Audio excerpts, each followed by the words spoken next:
Alrighty, well, we are here to chat about some interesting recent events that happened here in Coeur d'Alene, which is uh, a school levy vote, and kind of our thoughts about that and what happened with it. So here we are. Here we are.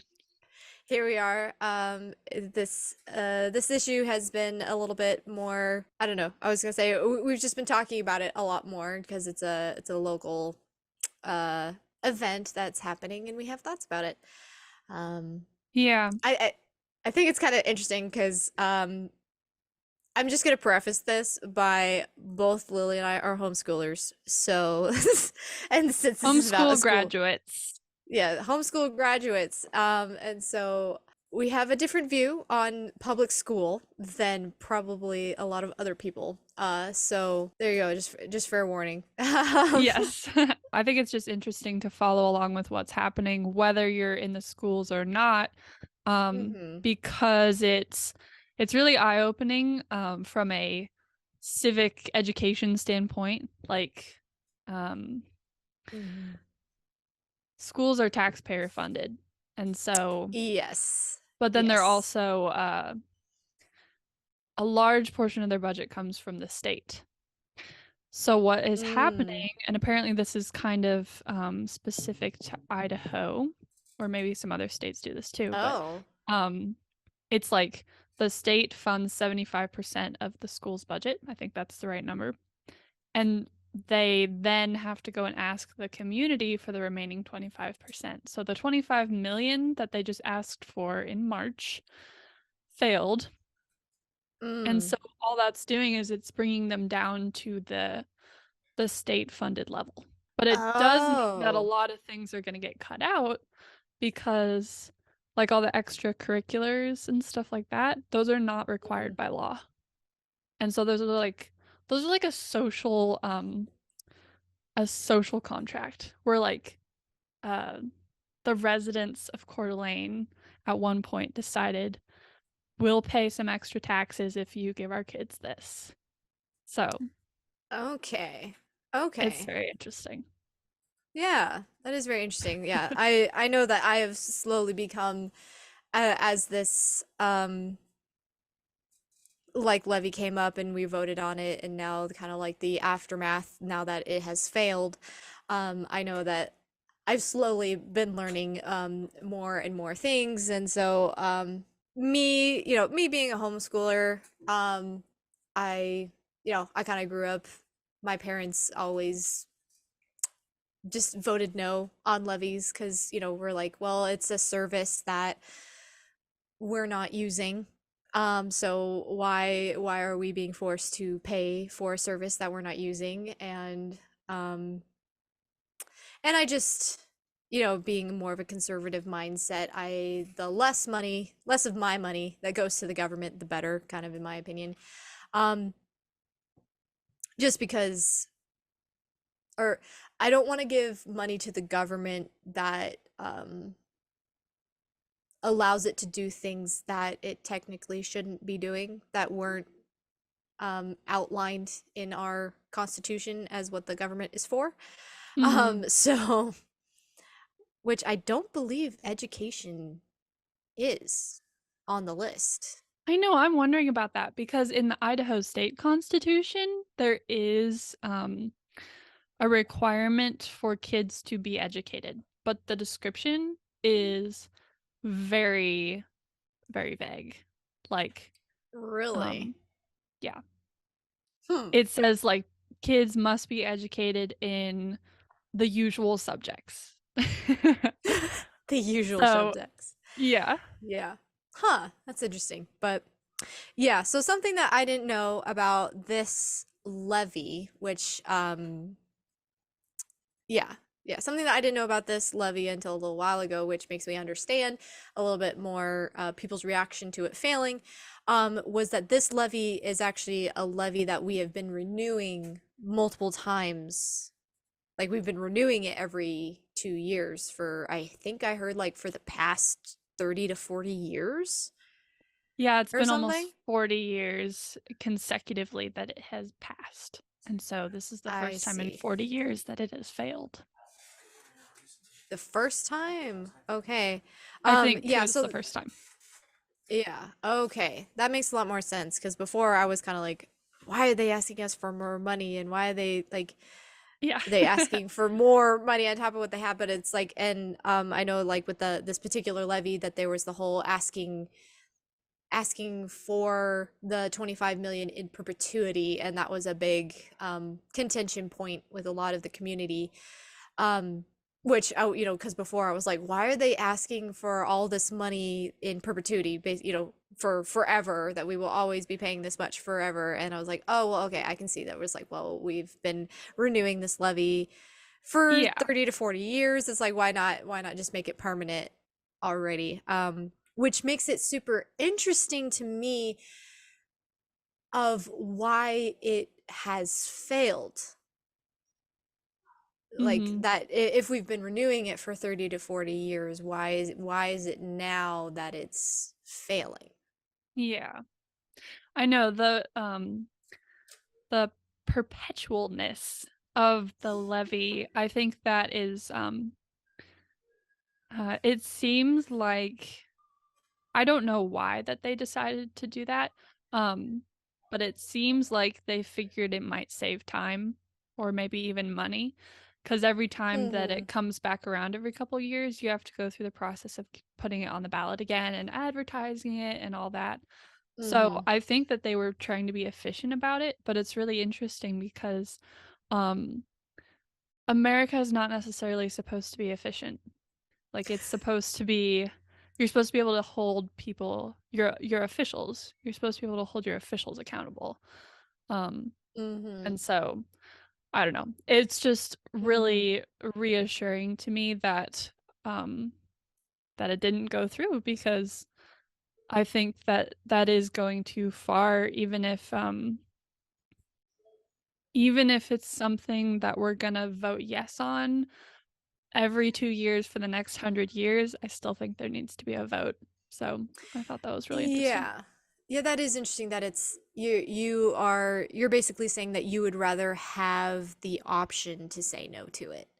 Right. Um, well, because like that's what we're seeing right now is I know that there's a lot of people who, like, I know there's a lot of reasons why different people um voted no on the levy, but it seems like, because like I know there's like inflation, so there's a lot of people who feel like that's an extra burden that they Yeah, can't can't afford afford right the now. extra taxes. They can't afford the extra taxes, or like I know like one of the big issues, and they talked about it in kind of like their after action review meeting, was the levy is like one of the only ways for the community to hold the school accountable. And right now there's the whole issue of um girls reporting boys in the women's restroom, and there's a lot of parents who are not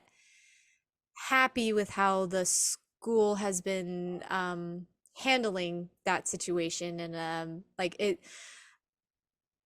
it's been interesting to see that it's, because like we've been seeing a lot of parents and school kids who are wanting to vote, who are advocating to vote yes for the levy, because they're like, well, we want to keep our extracurricular activities. Yeah. um but it seems like, because I think that a lot of the people who voted no,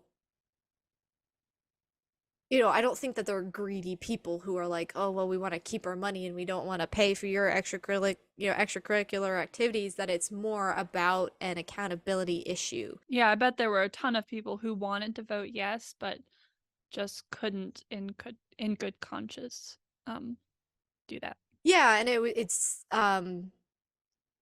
which I believe they talked about in the after action review meeting that was on the March 20th, I believe it was. Yeah. Um, yeah, like the school board. one of the school board members like kind of brought that up, that they've actually, even though the levy has been passing um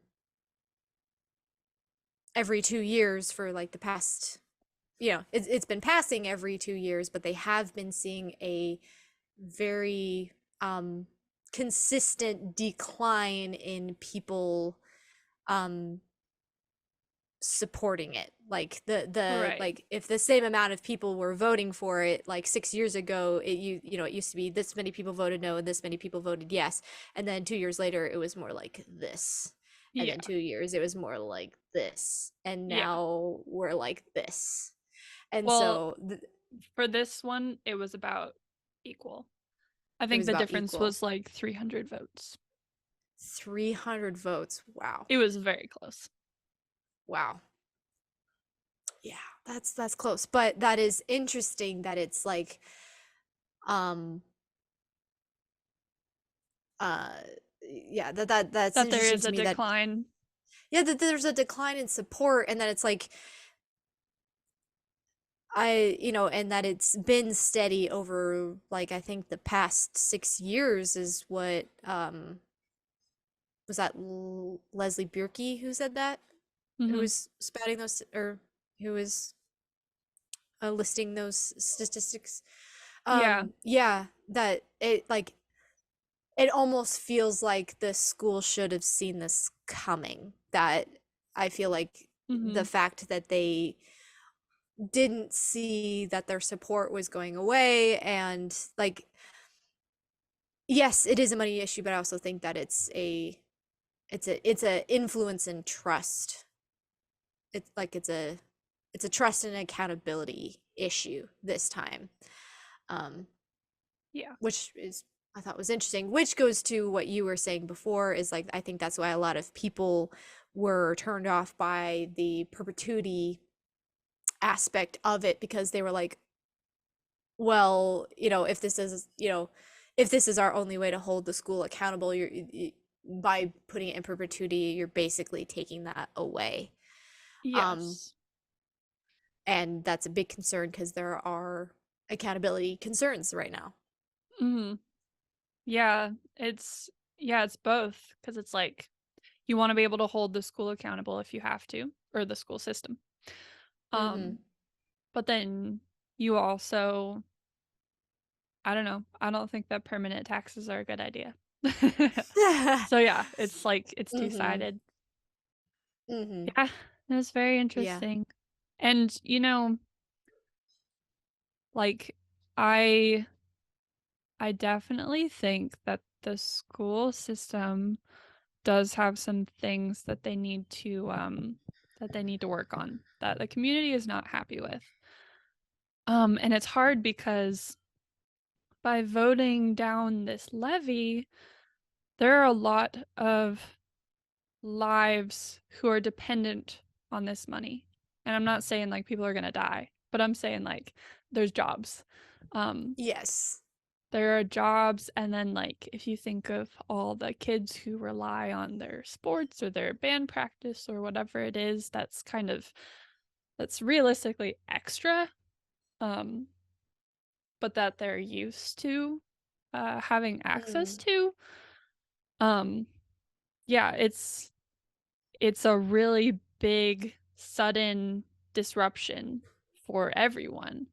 And so um Yeah. yeah. I think that that was the new thought for me, was that I was like, I d- I didn't realize that we would be like, I thought that the levy was just like, oh, we just want extra money. Right. Um and I didn't realize until a little bit more recently that it's, no, this is money that we've always had and we were just asking for it again. And so they actually are going to be um 20 million, I think, in the hole. Yes. That the extra 5 million was, they were just asking for 5 more million on to cover some other accrued debts that came Extra. up. Yeah. Yeah, extra. So Yeah. Like, I do realize that this is more of a dire situation, that they actually are losing money, but I'm also not a um I guess my main thoughts are the reason people were saying no was because they weren't liking how the direction the schools were going, and they didn't feel like the school was being accountable to them, and now seeing how the schools are reacting to the failed levy is kind of strengthening, um I think, kind of people's opinions on that, Yeah. which is kind of sad to me that it's like, because I think that if the school board and the school superintendent were just like, oh, we hear you, we want to listen to your concerns about, um, you know, how we've not been accountable, we're gonna crack, we want to talk and actually get some solutions about what parents are concerned about, then I think a lot of parents would be like, oh yeah, we'll vote for it again in May, because I believe that was the Yeah. decision, is that they were going to revote it on it in May. But I Yeah. seeing kind of how the schools and the superintendent have been, and the teachers actually have been reacting um to the failed levy, I feel like they're kind of shooting themselves in the foot a Yeah. little bit. Yeah, because like what seems like what's needed is for the Coeur d'Alene School District as a whole, like the people who take care of those kids every day, um, it's like they need to acknowledge that they're doing something that people are not happy with, and they're not really acknowledging that. Like even at the board meeting, um, like there's issues with the library books being inappropriate, and then there's also the issues with the bathrooms being Mm-hmm. open to both genders. Mm-hmm. And I don't know, I was there at the board meeting, and I don't want to say that they don't care, but it didn't seem like they cared very much. it, It it seemed didn't like seem it seemed like it was a it bother to even have to discuss it. Yeah, or for me, I felt, because I wasn't able to attend in person, but I have seen the recording of that meeting. Well, technically, I was outside the building. I wasn't able. Lilly snuck in ahead of me and was able to actually sit inside the building, but I was outside the building and listening to the live stream. Mhm. But it seemed more to me that it was the school board, or specifically Allie Anderton, I believe, or was it Leslie Bjerke, who was like, guys, maybe we should consider why it failed. Because like I Yeah. know that Dr. Hawker said that he thought, like, what they heard, that he was saying, well, we've been talking to people like after the levy failed, and just kind of like talking, and we know like the in perpetuity part of the levy kind of was a turnoff to people. It's like what he said. Mhm. But then they went into focus on, okay, but now that it failed, here's all the things that we want to cut. And like they were talking about, well, we're going to have to shut down the equivalent of 4.5 schools. And here's all the hard decisions that we're going to have to make. And we're going to have to cut off, all our extracurriculars, and we're going to have to fire all these staff. And like, I know you need to talk about all that, but it seemed they weren't focusing on, okay, but why did people say no? Yeah, I know. I think there must be a legal responsibility to talk about it, or to talk about those particulars. Like when a levy fails, I bet the first thing that they're supposed to do is um figure out what they're going to do financially. Yeah. Yeah. But And yeah. um it was good, I think, to see some actual numbers. And if that Yeah. the recording of this meeting is on YouTube, you just got to go to the Coeur d'Alene Public Schools YouTube channel, and it's there so you can watch it for yourself. Mhm. um like they did show actual numbers and they ran actual numbers. Um, but yeah, I did feel like just the way that they were responding to it seemed way more like, well, they said no, so here's all the things we're gonna have to cut instead of, Right. okay, so Yeah. we see that people said no, and we realize that, I guess a better way to be put it was they were focusing on all the bad things that will happen that people said no instead of focusing on how can we work with the community so that we can get a yes vote again. Yeah, it's like they were saying to the voters, look what you've caused, rather than Yeah. looking at themselves and saying, look what we've caused. Yeah. Yeah. And So, that, yeah. I don't, yeah, that just kind of rubs me wrong a little bit. Yeah, because I've been thinking about that a lot. Because that was the impression that I got from the meeting. Like um the superintendent and then the um a few of the board members, it's like they were, well, so I don't have a lot of experience with public school, obviously, but Yeah. it's like these people, it's very, very important to them. Um, it's very important to them that their systems run well and that they feel like they're doing the best they can for the students, and like they have a lot of responsibility in that regard. And so Mm-hmm. I think that, well, it's like that's their main focus, is to provide education and to provide the best education and to make sure that they don't mess these kids up or whatever it is that they're thinking about.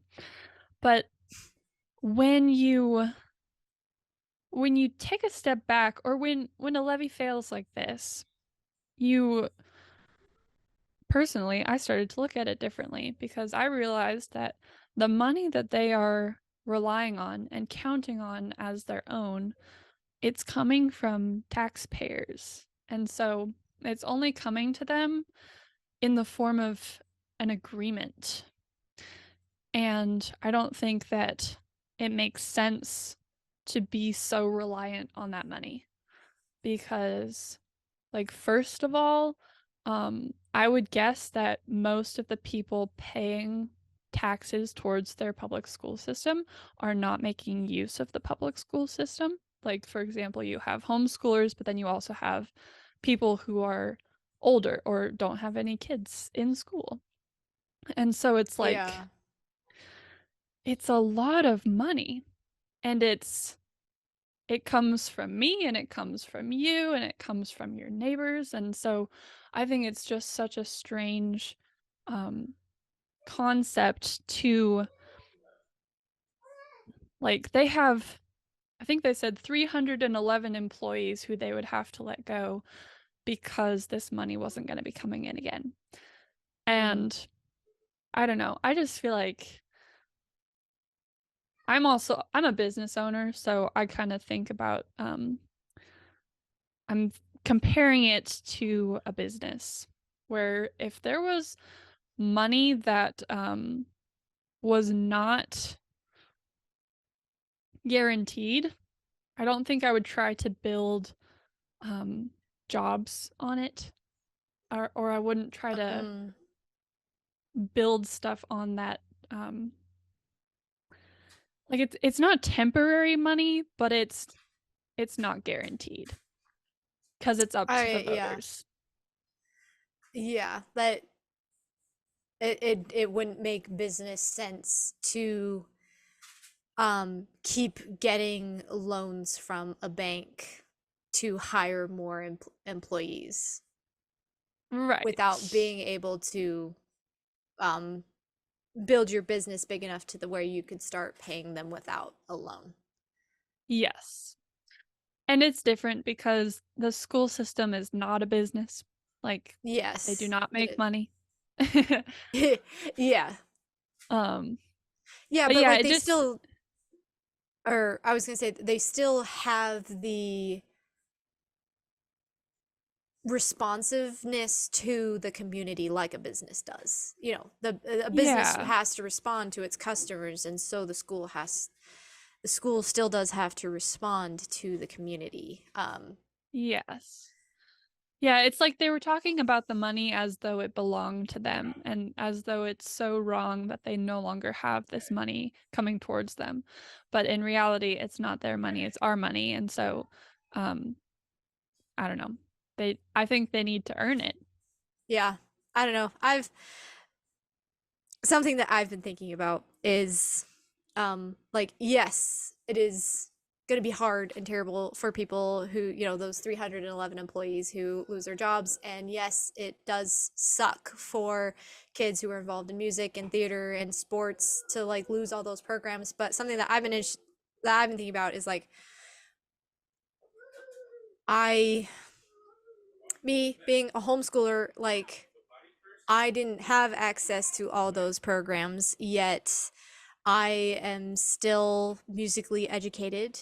I am still a dancer. I am still, you know, I'm a filmmaker. I do stories, and like, I think that if, like, I hear people who are talking about, like, oh, it's the end of the world if we lose all of our extracurricular programs, and like, oh, these kids will be deprived of what they love. And I'm like, what rubs me wrong about that is it feels very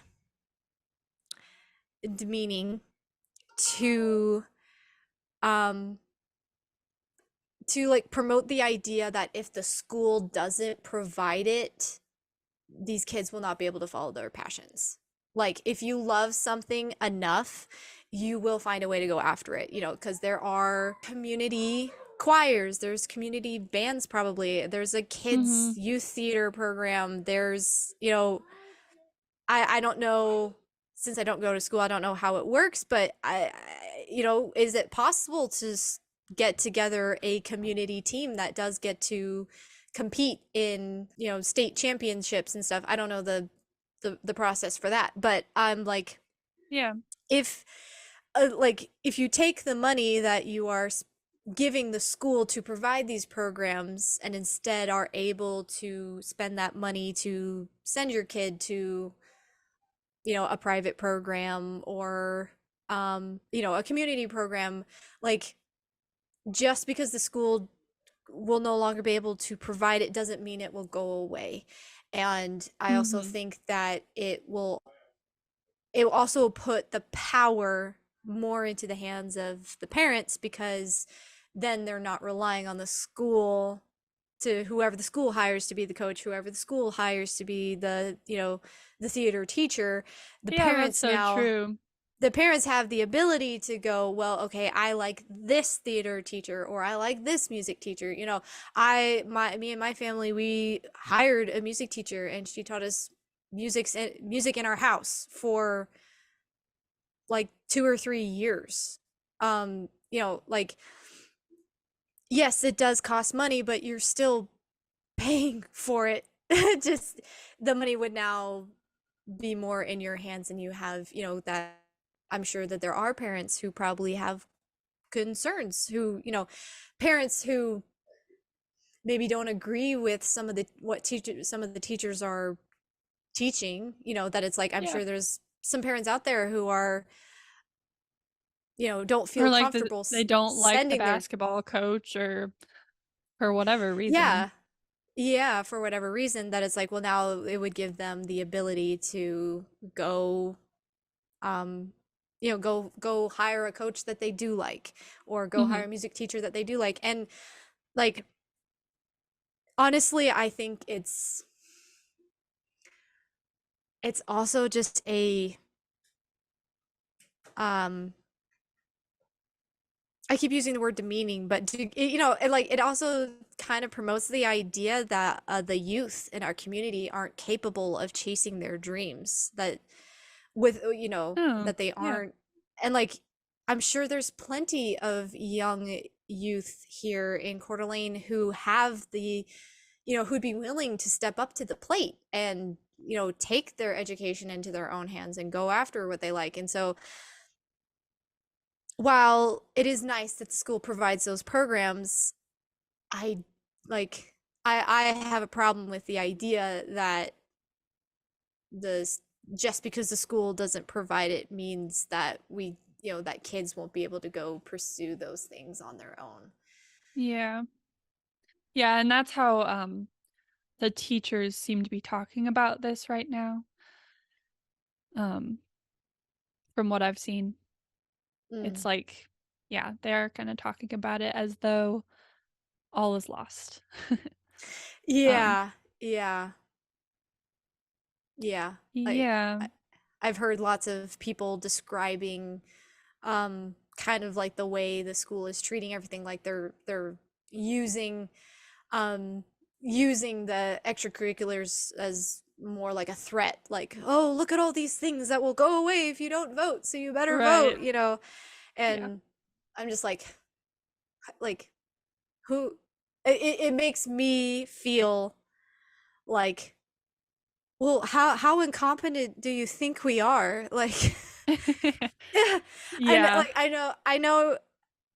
I know it's different, like when you grow up in the school system and you're used to these things being provided and you're used to Yes. things being accessible to you. But I'm living proof. I am living proof that you don't have to go through the school system to get educated on what is considered extracurricular activities. And so I know it's Yes. possible.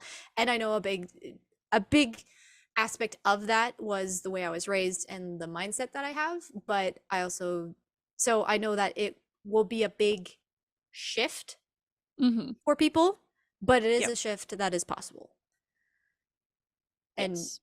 it may not be as hard and dire as you think. Yeah. or Yeah, I as totally or agree with as that. teachers are making up. Mhm. Yep, I agree. It's like I don't know, I think it's good training for the real world too because when you it seems like people who grow up in the public school system sometimes they I don't know, if you were used to having all these programs just available to you, you Mm, might not ever think about how to go and find that kind of stuff for yourself. And so eventually you're going to have yeah, to when you're yeah. out of school or out of college, or I don't know, maybe your job will provide some cool stuff for you. But Hmm. yeah, I just feel like um, it's a wonderful skill to be able to find programs that you like and find the information that you need, just going on a little journey to find it. Um, Hmm. that's what we Yeah. grown-ups do all the time.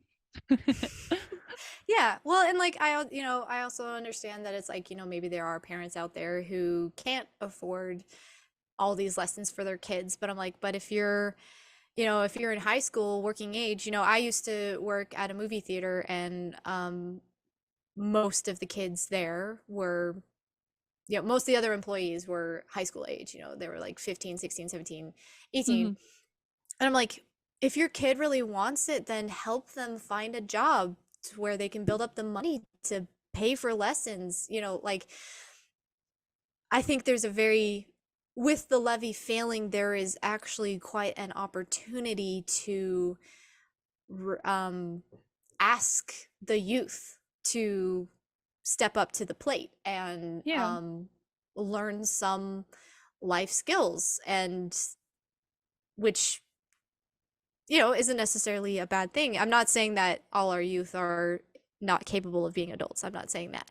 I'm just saying, like, in you know as a counter argument to all the whoa, all these things will be lost, that if you are a concerned parent out there, then this could be a very interesting opportunity um to cause your children to grow.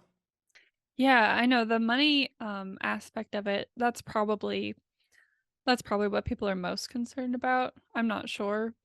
Um, Hmm. but I'm just thinking about there are a lot of free opportunities out there and um I don't know, things don't have to cost as much as you might think, um, if you're willing to be kind of creative about it, or, um I don't really have any good examples of that right now, but all I know is Hmm. that, growing up, we didn't really use any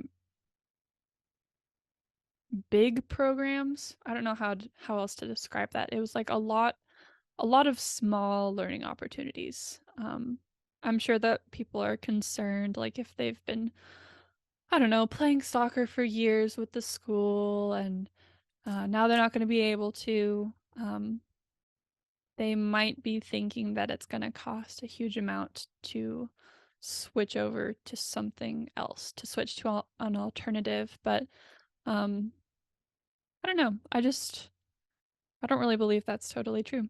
I think that there's always a way to make it work. Indeed.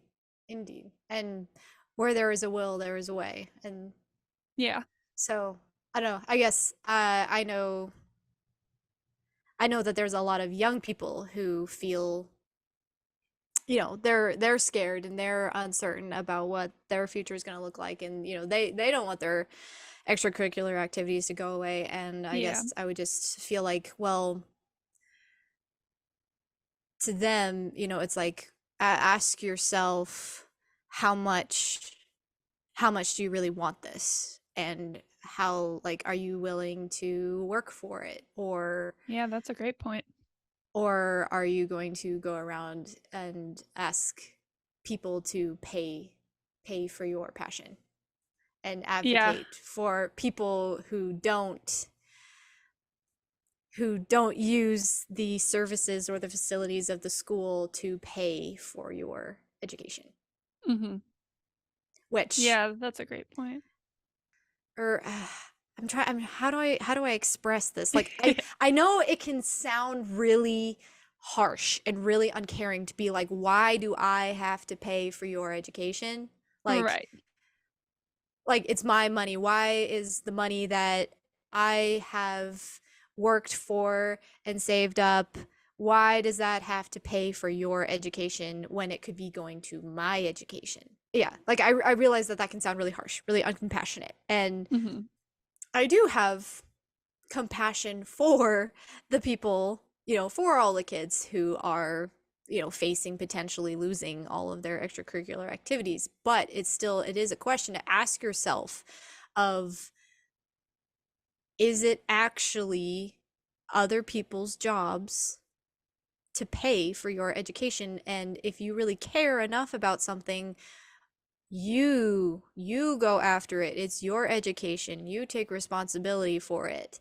And and then that will probably be a lot more rewarding than having to be, you know, forced to sit through the classes that you don't like.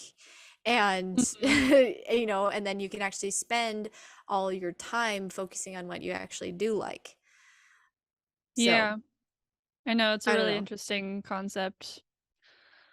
It's true. It's like if extracurriculars are too expensive to pay for on your own, why why would you ask your neighbors to pay for it for you? Or not even Yeah. ask? Why would you require it? Because all you need is 55% of the voter turnout to vote yes, and then the other 45% are forced into it. And so, I don't know. It's just it's just a very interesting thing to think about as thoroughly as you can. I also, yeah, I don't know. I just think about that. Like, we actually have a labor shortage here in Yeah. Coeur d'Alene. I know it would probably suck to go work at McDonald's. I don't want to go work at McDonald's, but I don't think it would be hard to go out and get a job. And I do think that young people should go get jobs. I do think you should go get job experiences when you're a teenager. Yeah, you don't have to wait till you're out of college. Yeah, and I know there's lots of teenagers out there who do get jobs, and I'm pretty sure there's a lot of most teenagers probably get jobs. Here I am, I'm showing my lack of knowledge being homeschooled. But, Hey, we you don't know, know. yeah, we don't know. But I'm like, there are other options, and it's Yes. not the end of the world. And before you go spend all this time advocating and pressuring people to say yes and your neighbors to pay for your education, you should probably ask yourself what you would be willing to do to pay for your own education. I I feel think like I'm that's a great point. just saying the same Yeah. thing over again, basically. Yeah, we're just trying to get it through our heads. Um, but yeah, so they did decide to put it on the May ballot. So on May 16th, the same 25 million is going to be asked for again, but they removed the in perpetuity part. Um, so there is the possibility that it might pass. All hope is not yet lost for the teachers' jobs and the extracurriculars. Um, but yeah, it'll be very interesting to see what happens because it was so close before. I feel Mm-hmm. like with all these people who suddenly have a better idea of what is at stake, it seems like the people in favor of the levy will probably rally a little more intently for it. Mm-hmm. I also wonder if people who were voting no to help hold the um what's it called? The school district accountable, maybe I don't know, maybe they're going to change their minds and decide that they wouldn't actually like the schools to lose all those things. But Mm-hmm. maybe yeah. And who knows if the schools are even going to or if the board and the superintendent are even going to make the changes that people have been complaining about because if they don't, then maybe people will just keep voting no until they get their attention. Yeah. Yeah, I don't really know. Yeah, I'm very interested to see how the vote will go in May. Um, yeah. It's also mostly just been scary. Scary. Like, oh, it's almost kind of scary to see like like the teachers planned like a walkout in protest the other day, I Oh, yeah. think. And I know I've heard a lot of people are like there's a lot of parents who are talking about how um just distressed their kids are coming home from school because the Yeah, superintendent and all the teachers are going around telling them how bad it will be. And that's sad. just it's very sad. And like it's almost, yeah, it's just kind of scary, yeah, to see like this is like the reason, the people What who said it's no to the bringing levy. out or bringing up. Yeah, like yeah, it's bringing out in the schools and how people are responding to it. And I don't know. I feel like there probably are going to be some people who maybe voted yes, but are turned off just by how the school is responding. Yeah, And that could be too. me personally, I'm still gonna vote no. When it comes up in May. Just because I'm you know, I don't go to school, I don't use the school facilities, but I'm still paying for it. So I still have a Mhm. say and I should still be concerned about it. And I don't want my money going to a I'm forgetting the word, but I don't want my money to go to a an entity that is promoting ideas that I don't agree with. So Yeah. that's my 2 cents. I don't know. I know we were trying to like puzzle out, talk about a little bit that it's because the schools are funded off of property tax. Um, and so like there was a lot of arguments going around where it's like, well, it doesn't affect renters because you don't own property, but it's like, but it affects the people who own your property, and if their Mhm. property tax goes up, then they have to raise your rent to cover the higher property tax. So like it still affects everybody.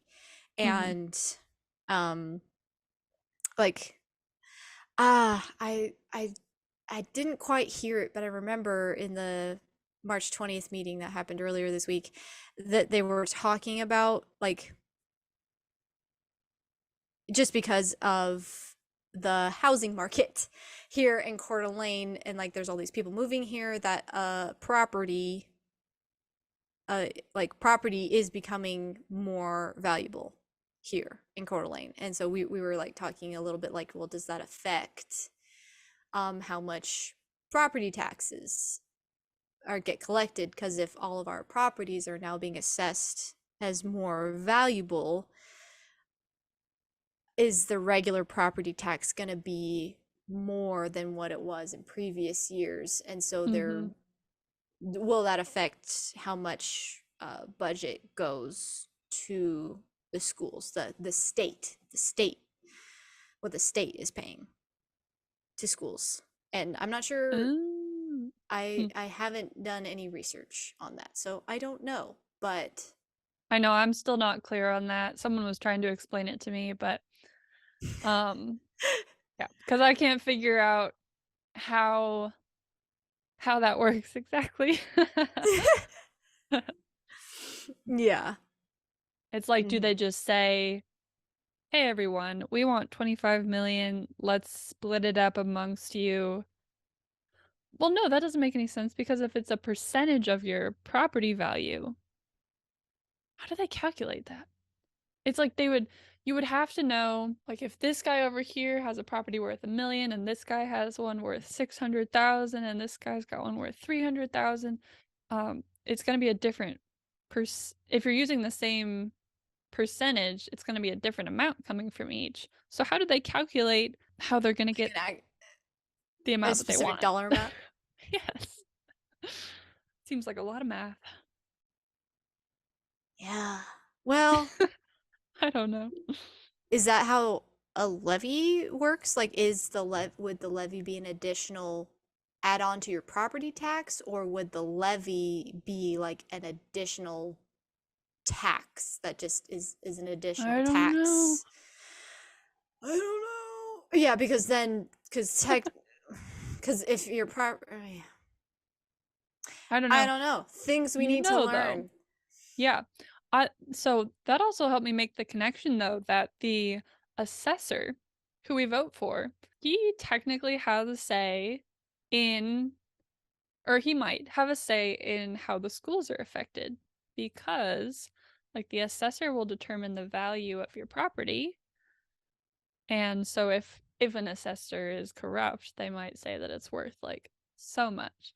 And so then the schools might be able to use that to their advantage by either taking more from you, if that's how it works, or maybe they would be able to like inflate the value of your property and say, "Oh, Hmm. look, we're only taking this much and your property is worth so much."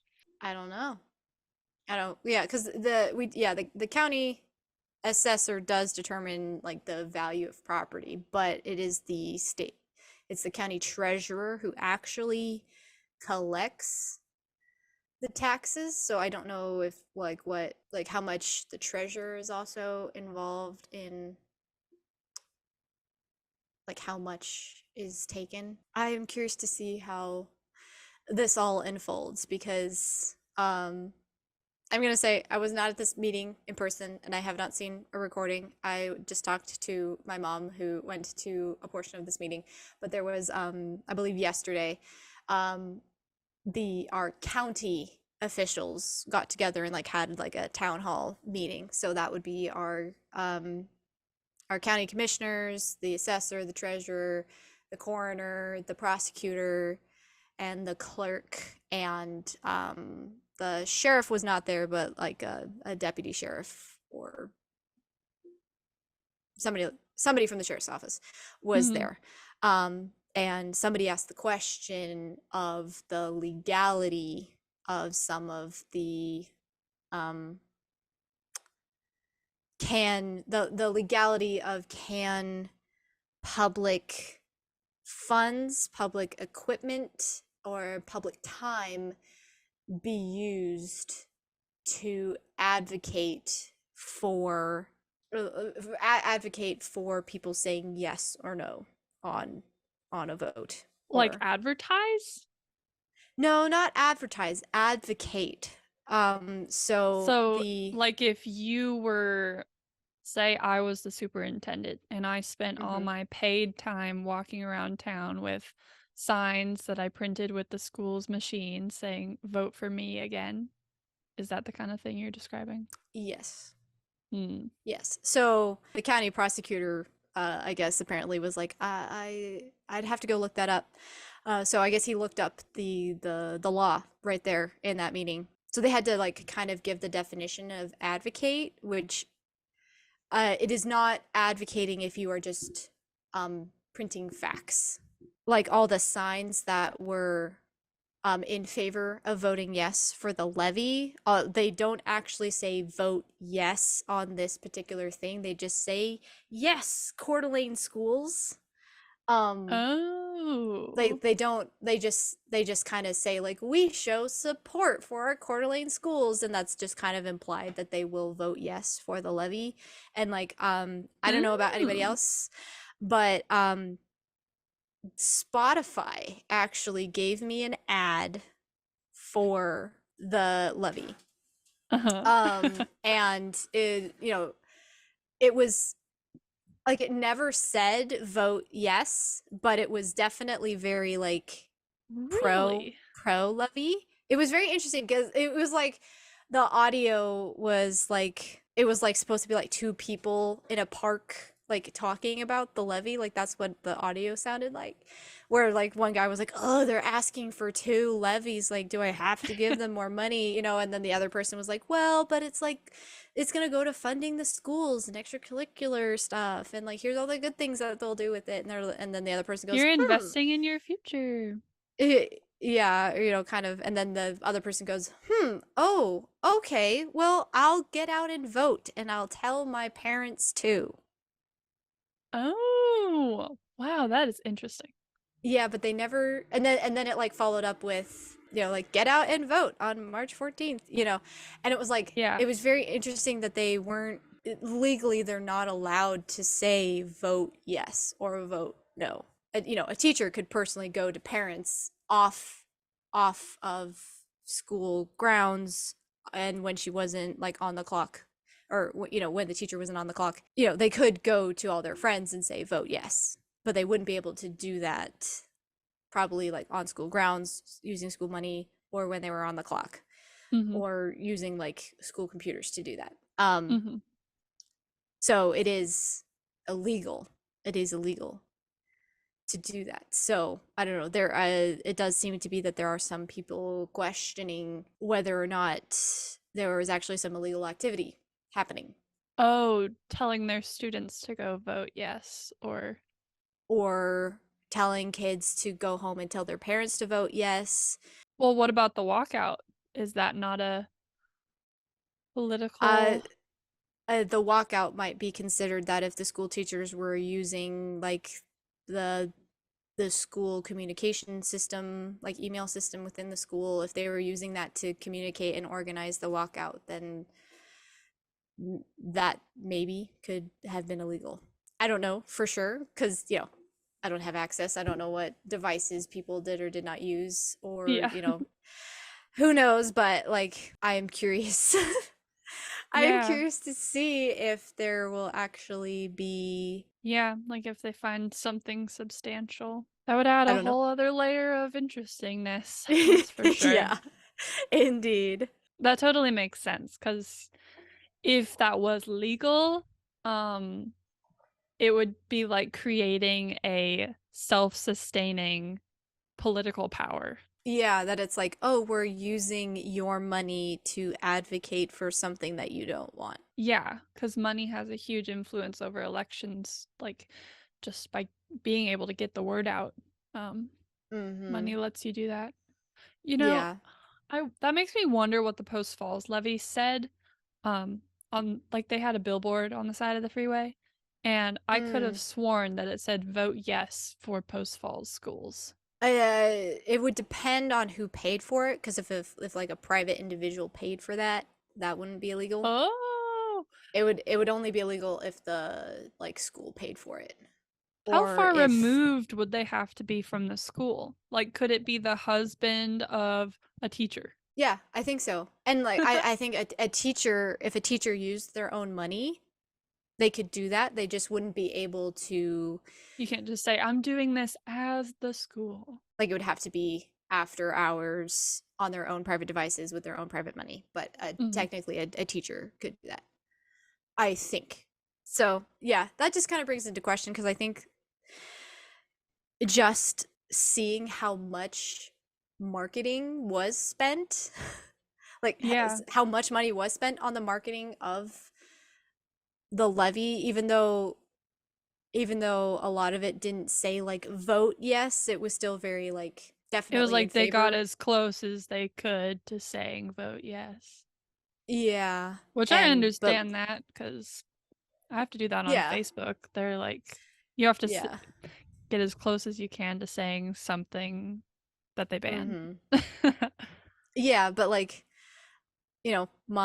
I mean you're in marketing, so you probably have an idea of how much all that stuff costs, but I don't think billboards and Spotify ads and I heard there was like TV ads, like newspaper, like there was a ton of different ads, and I'm just sitting here going like, okay, I understand that you have been relying on this money. You've been getting this money for Hmm.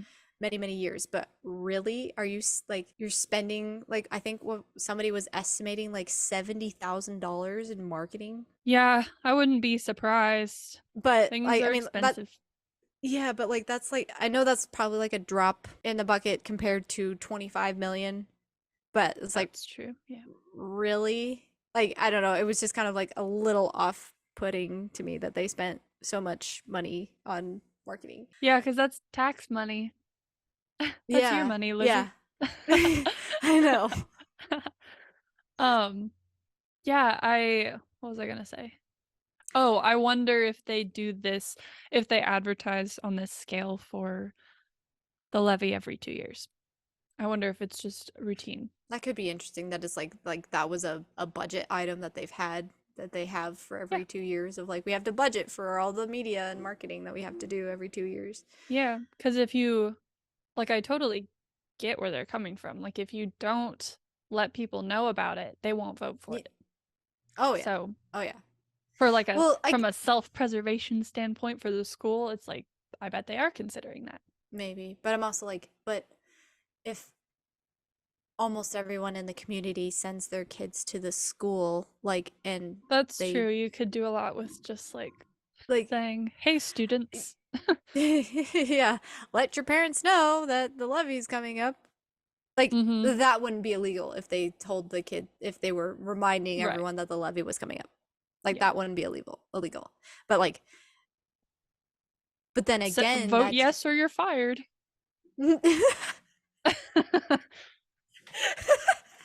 That would be that illegal. would be legal. But like that again just kind of like goes to show that the majority of people who are paying for the school are not using the school facilities because they feel the need to market and promote it outside of the school. If they just needed to remind parents to vote for the kids and that would, to vote for the Right. levy and that would be enough to make it pass, then why would they need to market it to the community at large? Right. It's like the demographic of the community is not primarily school users. That's probably the case. I don't know for sure. Yeah. But I could Yeah. definitely see how that could be the case. Do you have anything else you want to say real fast? I think we do need to wrap up. Overall, I just think it's a tough situation. Just kind of like all around. It's kind of complicated there, and I Yeah. do have compassion for the people and who you know jobs are actually on the line, and so I don't want to be just like flippant in Hmm. how I think about it. But I do just the more learning more about it and trying to become more educated about all the ins and outs, and trying to believe the best in everyone and not just assume that, I don't want to assume like, oh, all the school is bad and all the school teachers are bad, and I don't want to assume, and I don't want other people to assume that all the people who voted no are just greedy people who don't care about their community. Like, I think there's um two sides to it, and we all need to consider and figure out how we think about it for ourselves. So, Mhm. definitely glad to have somebody to talk about it with. So, Thanks. Yeah.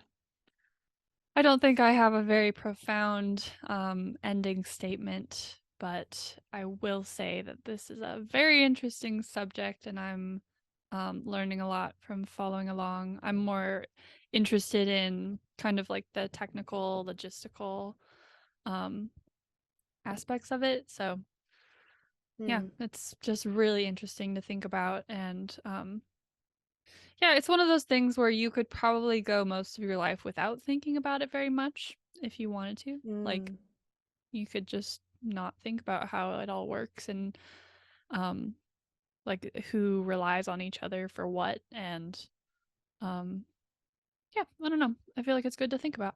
Well, this was a good talk, and mm-hmm. we'll talk to you all later. Yeah. Peace out.